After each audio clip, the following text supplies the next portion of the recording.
রমাদানের অবশিষ্ট দিনগুলোর মধ্যে সবচেয়ে গুরুত্বপূর্ণ আমলের নাম হলো এতেকাফ, যেটা রমাদানের শেষ দশকে করতে হয়। এতেকাফ অবশ্য রমজানের প্রথম দশক, মাঝের দশক, এই দিনগুলোতেও করা যায়, একদিন দুই দিনও করা যায়, কিন্তু মাসনুন যে এতেকাফ নবী করিম সাল্লাল্লাহু আলাইহি সাল্লামের রমাদানে, সেই প্রতিষ্ঠিত সুন্নাহ নবী সাল্লাল্লাহু আলাইহি সাল্লামের রমাদানে, সেটি হলো রমজানের শেষ দশকে এতেকাফ করা। শেষ দশকের এতেকাফ সম্পর্কে মা আয়েশা রাদিয়াল্লাহু তাআলা আনহা বলেছেন, কানা নবী সাল্লাল্লাহু আলাইহি সাল্লাম ইয়াতাকিফুল আশরাল আওয়াখির মিন রমাদান হাত্তা তাওয়াফাহুল্লাহ। নবী করিম সাল্লাল্লাহু আলাইহি সাল্লাম রমাদান ফরজ হওয়ার পর থেকে নিয়ে যে রমজানের শেষ 10 দিন এতেকাফ করতে শুরু করেছেন, তার ওয়াফাত পর্যন্ত, মৃত্যু পর্যন্ত প্রত্যেক বছর তিনি রমজানের শেষ 10 দিন এতেকাফ করেছেন।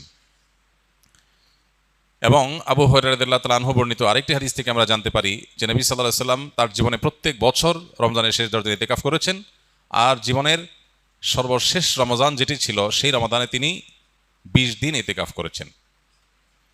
যে আমলটি প্রিয় নবী সাল্লাল্লাহু আলাইহি সাল্লাম জীবনে কোনো বছর কোনো রমজানে একবারও ছাড়েননি, আমাদের সমাজে বেশিরভাগ মানুষের জীবনে সে আমলটি জীবনে একবারও করা হয়নি। এর চেয়ে বড় দুর্ভাগ্যের বিষয় আর কি হতে পারে? এর চেয়ে বড় হতভাগ্যের বিষয় আর কি হতে পারে? চরম শত্রুর সাথেও তো মানুষের এই বৈপরীত্য থাকে না। এরকম বৈপরীত্য নবী সাল্লাল্লাহু আলাইহি সাল্লামের সাথে আমাদের আচরণগত, আমলগত বৈপরীত্য আমরা সৃষ্টি করে ফেলেছি। এই জন্য আমরা নিয়ত করে নেই, আল্লাহ রাব্বুল আলামিনের কাছে তৌফিক কামনা করি, আমরা ইনশাআল্লাহ রমজানের শেষ 10 দিন এতেকাফ করব। এতেকাফ মানেটা কি? এতেকাফ শব্দের অর্থ কোথাও নিজেকে আবদ্ধ করে ফেলা, নিজেকে বন্দী করে ফেলা। এতেকাফের মূল কথা হলো রমাদানের এই দিনগুলোতে যখন আমরা এতেকাফ করব, এই দিনগুলোতে আল্লাহর ঘরে, মসজিদে নিজেকে আটকে ফেলা, আবদ্ধ করে ফেলা। দুনিয়ার মানুষের কাছে মানুষ বিভিন্নভাবে চাইতে পারে। চাওয়ার চরম সীমা হলো, চাওয়ার সর্বোচ্চ লেভেল হলো যে কারোর গেটে গিয়ে বসে পড়া, পাঁও ধরে বসে পড়া, যে না দেওয়া ছাড়া যাচ্ছি না, যে কোনোভাবে আদায় করার জন্য পণ করা। আল্লাহ রাব্বুল আলামিনের কাছে আমরা সারা বছর দোয়া করি, মুনাজাত করি, চোখের পানি ফেলি, তৌফিক অনুযায়ী কম বা বেশি, কিন্তু এতেকাফের আমলের মাধ্যমে মূলত আল্লাহ রাব্বুল আলামিনের ঘরে এসে কাঁথা বালিশ নিয়ে, গাঁট্টি বস্কা নিয়ে আমরা একরকম বসে যাই আল্লাহর ঘরে, যে আল্লাহ তোমার মাগফিরাত নিয়েই আমি যাব। কোনো মানুষের গেটে, দুয়ারে বা পাও জড়িয়ে খুঁটি গেড়ে বসে যেয়ে যেরকম মানুষ চায়, সেই চাওয়ার ফলে সাধারণত মানুষ খুব কমই বিফলে যায়। ঠিক একইভাবে আল্লাহর ঘরে এতেকাফ করতে এসে একদম খুঁটি গেড়ে বসে যাওয়াটা এরকম চাওয়া অনেকটা। এই চাওয়ার ভিতরে অবর্ণনীয় এক তৃপ্তি আছে, এই চাওয়ার মধ্যে অন্যরকম এক আবেগ আছে, ভাব আছে। এই আবেগটা উপলব্ধি করার তৌফিক যাদের হয়েছে তারা জীবনে কখনো এতেকাফ ছাড়তে খুব কষ্ট হয়, এতেকাফের স্মৃতি তারা ভুলতে পারেন না।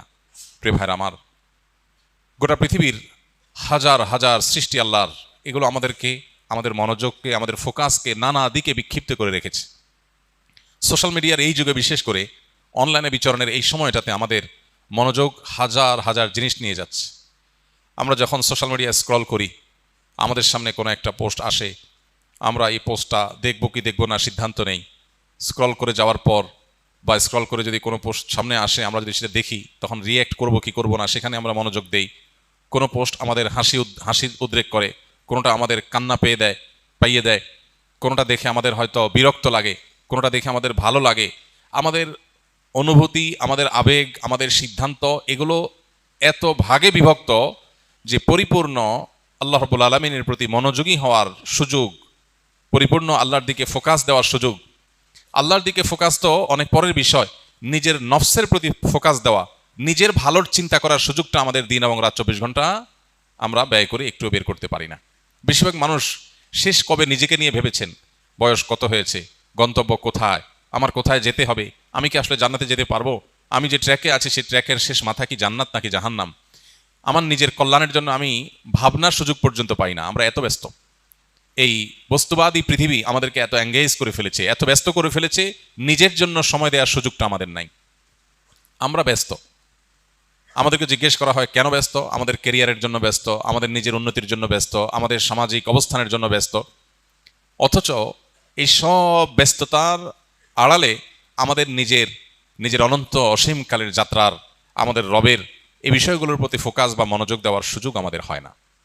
এই বাস্তবতায় এই ইতিকাফ আরও বেশি আমাদের জীবনে রিলেভেন্ট এবং গুরুত্বপূর্ণ। এরকম বিক্ষিপ্ত মনোযোগ যখন কোনো সমাজে চরম আকার ধারণ করে, আমরা 2 রাকাত নামাজ পরিপূর্ণ মনোযোগের সাথে, দুনিয়ার কোনো দিকে মনোযোগ যাবে না, পরিপূর্ণ আল্লাহর দিকে মনোযোগ থাকবে। আল্লাহ বলেছেন আকিমিস সালাতা লিযিকরি, তোমরা সালাত কায়েম করো আমার স্মরণের জন্য। আল্লাহ বলেছেন তার স্মরণের জন্য সালাত কায়েম করতে, নামাজ আদায় করতে। এখন আল্লাহর স্মরণ যেন হয়, এটা নামাজের উদ্দেশ্য। তারপর নামাজের মধ্যে আল্লাহর স্মরণ থাকবে। এখন আমাদের নামাজের অবস্থা হয়েছে এমন যে আল্লাহ ছাড়া সব কিছু স্মরণ হয়।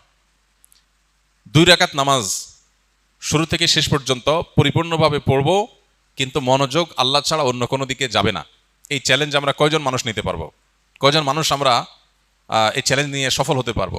চ্যালেঞ্জ নিয়ে দেখেন যে নামাজ শুরু করেন, নফল নামাজ 2 রাকাত নিয়ত করেন, একদম সালাম ফেরানো পর্যন্ত একবারের জন্য ছেলে মেয়ে, ফ্যামিলি, বিয়ে শাদী, মা বাপ, ব্যবসা বাণিজ্য, কাজ কাম, পড়ালেখা, ক্যারিয়ার, সোশ্যাল মিডিয়া, বাইরের কোনো জগৎ, কোনো কিছুর প্রতি মনোযোগ থাকবে না, পরিপূর্ণ আল্লাহর দিকে মনোনিবেশ করবেন।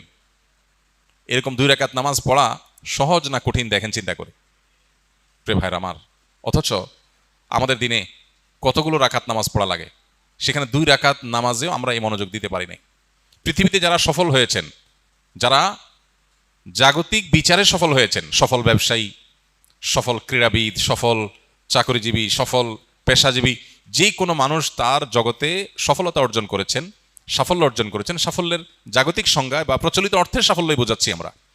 এই মানুষগুলোর জীবনী, এই মানুষগুলোর লাইফস্টাইল, এই মানুষগুলোর যে সারা জীবনের অভ্যাস, এগুলোকে নিবিড়ভাবে পর্যবেক্ষণ করার পর অনেক গবেষকদের দাবি হলো সেই সব মানুষরাই জীবনের সবচেয়ে বেশি সফল হয়েছে যাদের জীবনে ডিপ আওয়ারের পরিমাণ, পূর্ণ মনোযোগের সাথে কাজ করার পরিমাণ যত বেশি, তাদের জীবনে সাকসেসের রেশিও তত বেশি। অর্থাৎ আপনি কোনো কাজে পরিপূর্ণ মনোযোগ কতক্ষণ রাখতে পারছেন, এটা আপনার সাফল্যের অনেক গুরুত্বপূর্ণ একটা শর্ত। যে একটা কাজ করতে গিয়ে 5টা কথা মনে আসে, একদিকে চলে গেলে আরেক দিকে তার মাথা চলে যায়, তার জন্য সাফল্য খুব কঠিন। যে কোনো কাজ করার জন্য পরিপূর্ণ মনোযোগ দিয়ে করে, জগতে যাই হোক সে তার কাজ থেকে সরে না। আপনারা যা স্কিলে ভর্তি হয়েছেন, প্রশিক্ষণ নিচ্ছেন, যে প্রশিক্ষণ পরিপূর্ণ মনোযোগের সাথে নিচ্ছে, ক্লাসে পূর্ণ মনোযোগ দিচ্ছে, সিস্টেম পরিপূর্ণ মানছে, এই মুহূর্তে সে প্রশিক্ষণ নিতে আসছে, অন্য জগতে সে যেতে চায় না, পূর্ণ মনোযোগ দিতে পারে, সে তত বেশি সাকসেস হয়। যারা স্কিল থেকে ট্রেনিং শেষ করে এখন বিভিন্ন জায়গায় জবে আছেন, যে ব্যক্তি তার জবের দিকে যত বেশি মনোযোগ দিবে, যত বেশি ফোকাস দিবে, তার কাজটাই সবচেয়ে গুরুত্ব পাবে, অন্য দিক থেকে মনোযোগ সরিয়ে এদিকে যত বেশি মনোযোগ ইনভেস্ট করতে পারবে, সে চাকরিজীবী হিসাবে তার ওই কাজের জগতে তত বেশি সাকসেস হবে। আর যার মনোযোগ যত কম থাকবে, তার সাকসেসের পরিমাণ তত কম হবে। এই মনোযোগ এখন নষ্ট হওয়ার মতো হাজার হাজার ডোপামিন, হাজার হাজার মনোযোগ বিনষ্টকারী ডোপামিন আজ চতুর্দিকে ছড়িয়ে ছিটিয়ে দেওয়া হয়েছে। স্পিরিচুয়ালি, আধ্যাত্মিকভাবে আমাদের মুসলমানদেরকে ধ্বংস করবার জন্য হাজারো আয়োজন আছে। যেগুলোকে আপনি দেখছেন নিছক বিনোদন, এগুলো মূলত আপনার আমার রুহানি শক্তি ধ্বংসের আয়োজন।